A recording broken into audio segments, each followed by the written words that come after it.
The god called Mahmakra, I've assumed it's pronounced that way, in the published version of the Book of Abraham, is depicted in Abraham Facsimile 1, figure 7. He's the baboon-headed god who represented the north, an element perhaps found in his name, because the word Mechtet means north. Is it possible that that's what we have at the beginning of this name? It is possible. The name used in the Book of Abraham, however, may be related to a Hebrew word, the word Mimkar, which means merchandise, since Egypt's principal trading partners were to the north. Closer in pronunciation, however, is the Akkadian divine name Mamihirat, which is in Demiel's list again, as quoted by Lundquist. Durham has actually, A. Richards Durham has actually proposed two possible etymologies that I have not included in this. And since I'm saying that now, maybe I should add that there are other possibilities. They're not included in today's presentation. I just didn't have enough time to get them all together. I expect I'll do that sometime in the near future. The god called Korash in the Book of Abraham, and depicted in Facsimile 1, figure 8, is a human-headed god who represents the south. It is possible that Korash, in fact, is from the Egyptian Karesi, which would mean spirit of the south. Nibley noted that the Egyptian goddess Hathor was worshipped in Saba.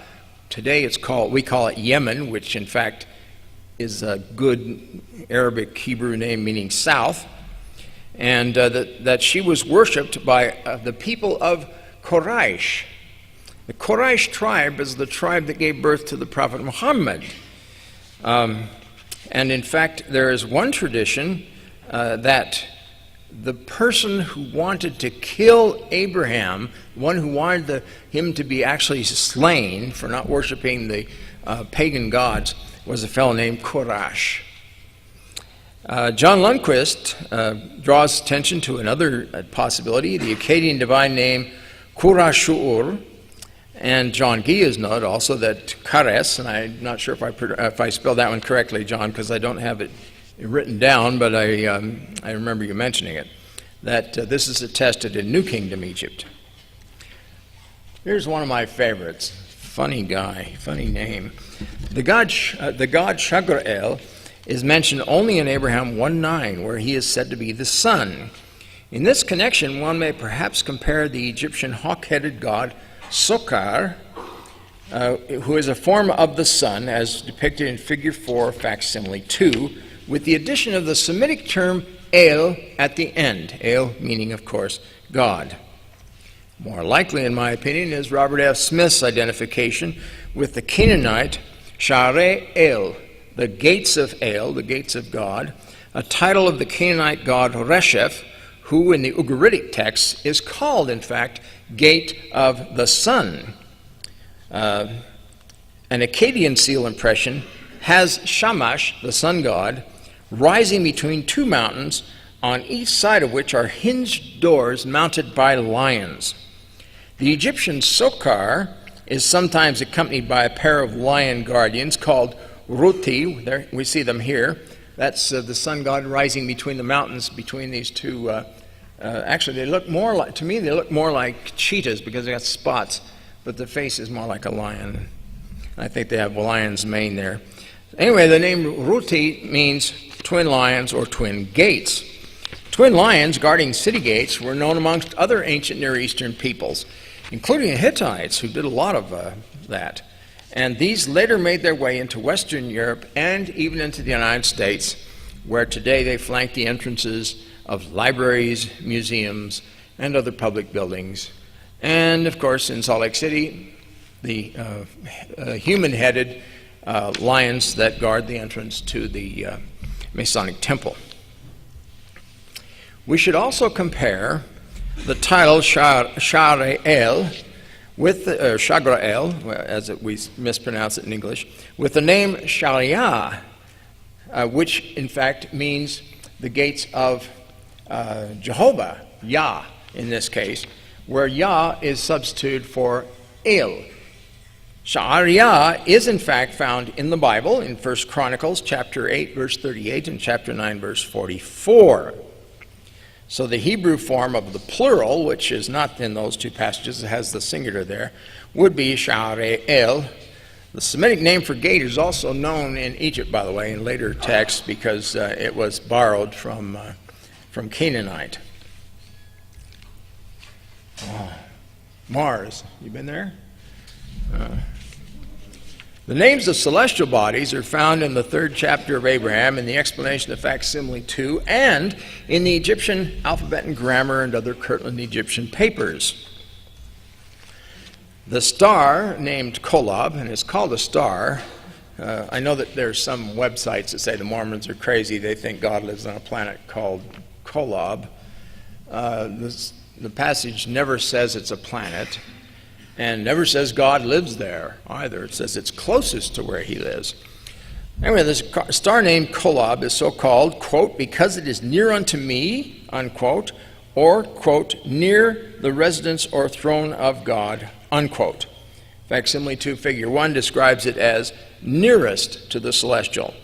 This explanation is attractive because it creates a wordplay in the book of Abraham, a feature known from the underlying Hebrew of both the Old Testament and the Book of Mormon. The wordplay being, I didn't push the next one, did I? I'll get there now.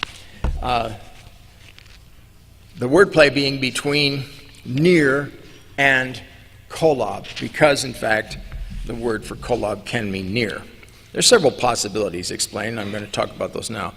Yanesh Shodal was the first to compare the name with the Arabic qalb, core, marrow, heart, intelligence. However, because L and R often interchange in Semitic languages, one should also note Arabic qurb, proximity, near, midst, which is cognate to Hebrew qarov, near or close. Robert F. Smith prefers the latter and notes that it appears in the sense of near one as a title of God in Psalm 119, 151, where it parallels the word kedem, which means the primeval one or the ancient one. That's in verse 152, that word. Smith notes that the cognate Ugaritic Kolob often refers to the dwelling place of El, the chief god in the Canaanite pantheon, in the expression midst of the source of the two deeps, where the word rendered midst is in fact this same word Kolob, meaning near. Another possible Hebrew etymology is Hebrew Kolob, dog, originally pronounced kalb, just as it is in Arabic.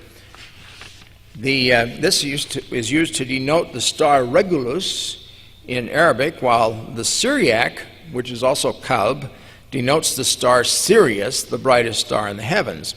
There's a wonderful article that Dan Peterson and John Gee and Matt Roper, I think, were the three who if I left something off that, you can fill it in later. But they wrote a really nice article on Kolob and its place in the sky and what it meant for Abraham.